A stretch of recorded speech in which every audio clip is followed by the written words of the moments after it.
તે તો સીણા સોરવા આવ્યા. રામ રામ ને જય માતાજી બધાને. તો અત્યારમાં જો આપણે વાડી આવતા રહ્યા છીએ અને નવા વ્લોગમાં બધાનું સ્વાગત છે. અને અત્યારે જો હવે ઢોરને દોવાનું કામકાજ શરૂ કરે છે અને આપણે પાદરું કામે વ્યૂ જવાનું છે, કેમ કે આજ તો મોટા ભાઈ આવવાના છે ગામમાં દૂધ લઈને ડેરી અને દૂધ નીળવા. અને હવે જો તારે ઢોર દોવાની કેટલીક વાર છે? જય માતાજી, રામ રામ બધાને. તો અત્યારમાં જો આપણે હવે ઢોર દોવા જવાનું છે અને પછી આપણે શિરામણ ને એવું બધું પછી તો પેલા આપણે વાડી આવતા રહેશે તો ઢોર દોઈ આવી અને પછી જાની પપ્પા દૂધ લઈને વ્યા જાય. દૂધ લઈને જવાનો ભાઈ જવાનો એવું છે, કાંઈ વાંધો નહીં. તો ભાઈ જાય છે અને તમે જાય જો કામે બેમાંથી એકાદાને તો જવું પડશે ને દૂધ નામમાં, કાંઈ અમે જ નહીં જાવી. તો જાઓ તું ઢોર દોવા માંડ. અને જો હવે અત્યારે હવે આપણે વ્યા જઈએ કામે. તો હવે કામે વ્યા જઈએ, સાંજે પાછા વાડી આવીશું આપણે. તો વિડીયોમાં કન્ટિન્યુ બના રહીજો. વિડીયો જોવાની તમને બહુ મજા આવશે. અને કાલ તો આપણે બહાર ગામ વી ગયા હતા, એટલે હવે આજે આપણે કામે જવાનું છે. પછી હવે તો હમણાં પાછા 2-3 દી કામે જઈશું, પછી પાછી રજા આવશે, પાછું લગ્નમાં પણ જવાનું છે. તો અમારા દરરોજના વ્લોગ જોવાનું ભૂલતા નહીં, કેમ કે હમણાં તો આપણે લગ્નમાં જઈશું બચીએ, એટલે લગ્નમાં પણ વ્લોગ આપણે બનાવીશું. તો વિડીયો જોવાનું તમે ભૂલતા નહીં. અને અમારી ચેનલમાં પહેલી વાર આવ્યા હો તો ચેનલને સબસ્ક્રાઈબ કરી વાળો, એટલે પહેલો વિડીયો તમને જોવા મળે. જેવો વિડીયો અપલોડ થાય એવો જ વિડીયો તમને પહેલાં જોવા મળે. ત્યારે જો આપણે કપડાં બધા ધોવાઈ ગયા છે અને મોટર ચાલુ હતી એટલે ઝટ કપડાં ધોવાઈ ગયા છે. તો અત્યારે જો પવન સારો છે, કપડાં પણ થોડા ઘણા તો સુકાઈ ગયા છે. તો આપણે બધા કપડાં દોરીએ સૂકવી દીધા છે. જો પવન પણ કેટલો મસ્ત છે. તો હવે આપણે બપોરા પાણી કરી લઈએ. જો આપણે બપોરા પાણી કરી લીધા છે અને હવે આપણે આજે આખા રીંગણાનું શાક બનાવવાનું છે. તો આપણે જો માંડવી ને એવું બધું ફોલવી છે. અમે દેરાણી જેઠાણી જો ઈ હોતન માંડવી મીંડા છે ફોલવા. થોડીક માંડવી ખોલી નાખ્યું આપણે, એટલે આપણે આખા રીંગણાનું શાક બની જાય વાળુમાં. તો સાંજે વાળુમાં કાંઈક આખા રીંગણાનું શાક બનાવીશું તો બધાને મજા આવી જાય છે. આખા રીંગણાનું શાક હોય એટલે. ત્યારે જો આપણે બપોર પછી ફુલાવર લીંદવા આવ્યા છીએ, કારણ કે આપણે બપોર પહેલાં તો કપડાને એવું ધોતા હતા એટલે આપણે કંઈ ટાઈમ મળ્યો નહોતો આવવાનો. અને બપોર પહેલાં આપણે કપડાં બધા ધોઈ ગયા છે અને અત્યારે આપણે નવરા થયા છીએ. તો જો આપણે આવતા રહ્યા છીએ ફુલાવર લીંદવા. હવે તો આપણે ફુલાવરના 2 કેરા છે તો આપણે ફુલાવર એટલું લીંદી વાળવી. નીણ લેવાની છે ઢોર હાટું. તો જો દાદા દાંતડિયું પણ મસ્તીની કકરાઈ એવા છે, કારણ કે આપણે રસકાનો વાટ પહેલો છે એટલે રસકો પહેલો વાટવો હોય વાહન નીકળે એટલે વાહનનો અવાજ તો કેટલો બધો આવે અમારે, કારણ કે સડક હાવ પડખે છે એટલે વાહન અવારનવાર જતા હોય એટલે અવાજ તો એટલો આવતો જ હોય. એટલે જો અમારે જે રસકાનો પહેલો વાટ છે તો પહેલાં વાટમાં તો આપણે દાંતડિયું હારી જોઈવી અને રસકો પણ નિરાયતે વાટવો પડે. એટલે તો અમે દાંતડિયું પણ હારી કકરાઈ એવા છે. દાદા એક દી ગયા હતા જહદર એટલે 2 દાંતડી લઈ આવ્યા છે. અને જો રસકો પણ કાંક આવડો થયો છે આપણે. એમ તો આ ઝીંઝવો ખડ સારું થઈ ગયું છે, મોટું મોટું ઢોરને નીણ તો હવે હાલે એવું છે. જો આ જાડું ખડ છે, આ બાજુ ઝીંઝવો છે, આ રસકો, અને રસકામાં જો કેટો રાજગરો પણ છે. અને આ બાજુમાં જેઠાણી જો વાઢવા હોતન વ્યવા છે. એ આપણે થોડુંક કામકાજમાં રહી ગયા એટલે વાહે રહી ગયા છીએ. રસકો પાયો તો એટલે એ ખાલી જોવા આવ્યા હતા કે રસકામાં કેવો ગારો છે.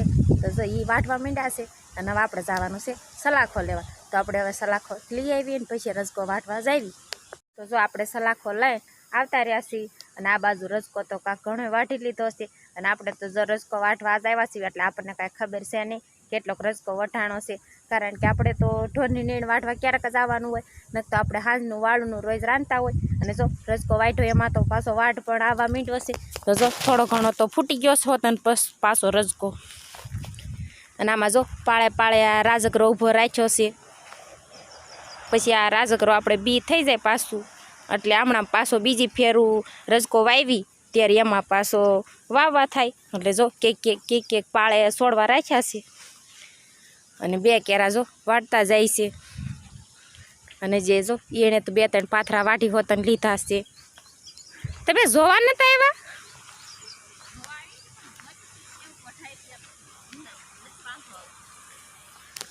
જો એ ખાલી જોવા આવ્યા હતા ને એ મીંડા છે વાઢવા. અને મને કહેશે કે હું જોઈતી આવું ગારો છે કે નહીં, પણ ગારો તો છે પણ વાંધો નહીં આવે તો રસકો વઢાય છે એટલે હાલશે, કારણ કે આપણે જમીન છે થોડીક ટાસોડ જેવી તો આપણે રજકો વાઢી લેવી ને પછી આપણે ઢોરની નીણ નાખી દેવી અને પછી આગળ બીજું કંઈ કામ કરશું. આપણે રજકાનો પહેલો વાઢવા આવ્યા પણ આપણને વાઢતા બહુ ફાવતું નથી અને આપણે જો દાંતળી પણ લગાડી દીધી છે. તો જો આપણને દાંતળી આ લાગી ગઈ છે થોડીક. તો હવે રજકો વાઢવામાં કેમ થાય શું ખબર. હવે આ રજકો તો આપણે નાનો છે તો વાઢવામાં પણ થોડુંક કેવરાવે છે, દાંતળિયું લાગી જાય છે ક્યારેક ક્યારેક. ને પહેલો વાઢશે એટલે હું હમણાં તમને કહેતી હતી કે આમાં બહુ ધ્યાન રાખવું પડે એમ છે. હું કહેતી હતી પણ મને લાગી ગઈ દાંતળી. અત્યારે તો આપણે રજકાની ગાહડી બાંધીવાળી છે અને રજકો પણ થોડોક ઝાઝો બંધાઈ ગયો છે. તો જો ગાહડી પણ મોટ જબરી થઈ ગઈ છે અને આપણે જો આ બાજુ લુગડા પણ બધાય સુકાઈ ગયા છે. તો હવે લુગડા લેવાની પણ બહુ નવરાઈ નથી અને જે જવાનું છે આપણે ઢોરને નીણ નાખી આવી પછી આપણે લુગડાને એવું બધું લઈ લઈશું. અને પછી અત્યારે જો જે આ ગાહડી એ દાંતનું કાઢતા ને નહીં ચડાવી શકું.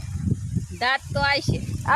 હા વજન થઈ ગયો છે ગોવામાં. તો જો આપણે બધાએ ઢોરને રજકો વાઢીને આવતા રહ્યા અને બધાએ ઢોરને નીણ પણ નાખી દીધી. તો જો બધાએ ઢોર નીણ મીંડા છે ખાવા.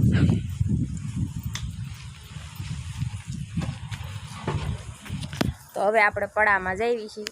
જો આપણે પડામાં આવતા રહ્યા છીએ અને આજ તો પવન એ બહુ છે અને આપણે જીરું જો હવે હાવ પાક ઉપર આવી ગયું છે. લગન ગાળો આપણે લગન બધાના પતી જાય છે ને તો આપણે જીરું પણ ઉપાડવાનું થાય છે અને સીણા પણ અમારે પાકી ગયા છે. તો જો આ બાજુ જીરું બધું જો આવું થઈ ગયું છે આપણા કાક લાગટ બજે એવું થઈ ગયું છે આપણું જીરું. અને આ બાજુ જો સીણા હોત અને આપણે એવા થઈ ગયા છે પાકી ગયા હોય એવા. અને શીણામાં તો એવું છે કારણ કે આજ અમારે જો આખા રીંગણાનું શાક બનાવવાનું હતું પણ આજનું આપણે આખા રીંગણાનું શાક કેન્સલ કરવું પડશે કારણ કે આ જાનવી પપ્પાને કારખાનેથી બધા ભાઈબંધોની મિટિંગ છે તો એ વાડી આવવાના છે શીણાનું શાક ખાવા કારણ કે શીણા આપણે પાકી જાય છે. પાકી જવા તેવા છે થોડીક જાજી વાર નથી હવે થોડાક દીવા પાકી જાય છે. જો એવા જ થઈ ગયા છે હવે કેક તો પાકવા હોત અને મીંડા છે. અને આ બાજુ લસણ પણ આપણે કાંક હવે પાક ઉપર આવી ગયું છે પણ હજી થોડીક વાર છે પણ કાંઈ વાંધો નહીં. મૂળાઈ જો પાકી ગયા બધા હવે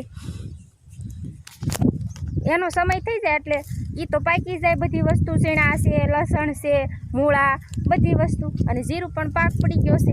એનો હવે ટાઈમ પૂરો થઈ ગયો છે હવે તો સારું. તો જો અત્યારે આપણે હવે શું જીડું જો આ બાજુ લસણમાં આપણે 1-2 છોડવા રાખ્યા હતા ટમેટીના એમાં પણ આપણે ટમેટા પાકવા મીંડાને છે. અને આ બાજુ આપણે આવવાનો બહુ ટાઈમ કંઈ રહેતો નથી એટલે આપણે આટો મારવા પણ ઓછું આવવાનું હોય.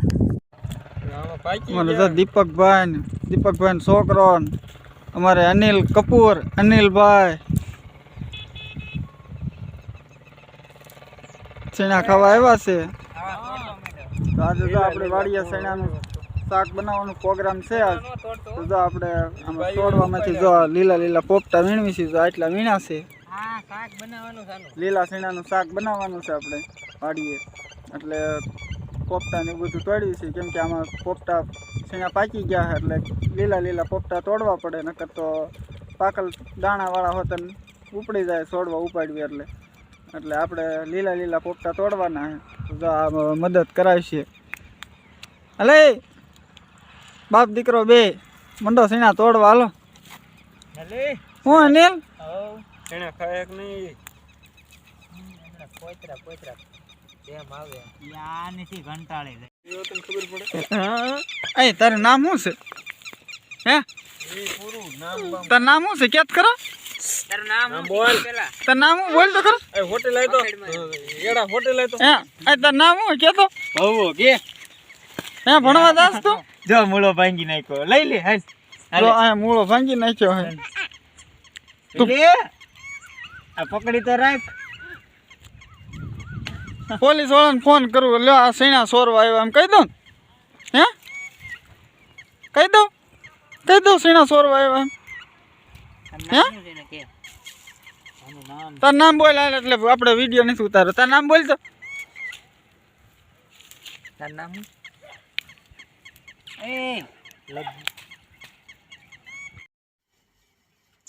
તો અહીંયા જો અત્યારે મોટા ભાઈ સણાનું શાક બનાવે છે અને વિજયભાઈ પરોઠા તળે છે અને અમારે પંડિત જો પરોઠા વણે છે અને આ બાજુ બધા જો વાતો કરે છે. તો અમારો જો સણાનો પ્રોગ્રામ આવો કાંક છે તો વિડીયો તમને કેવો લાગ્યો કોમેન્ટ કરીને કીજો. શેણાનો પ્રોગ્રામ તમને કેવો પસંદ આવ્યો તો કોમેન્ટ કરો. તો અત્યારે તો આપણે વાડીએથી આવતા રહ્યા છીએ અને વાગી ગયા છે 11. જો 11 વાગ્યા આપણે ઘરે આવતા રહ્યા છીએ. તો શેણાનો પ્રોગ્રામ કર્યો અને બહુ જ મજા આવી ગઈ. તો આજનો દિવસ અમારે આવો કાંક રહ્યો છે. તો વિડીયો તમને કેવો લાગ્યો? પસંદ આવ્યો હોય તો વિડીયોને લાઇક કરો, આગળ શેર કરો અને અમારી ચેનલમાં પહેલી વાર આવ્યા હો તો ચેનલને સબસ્ક્રાઈબ કરો. તો મળશું હવે નવા વ્લોગમાં. તો બાય બાય બધાને.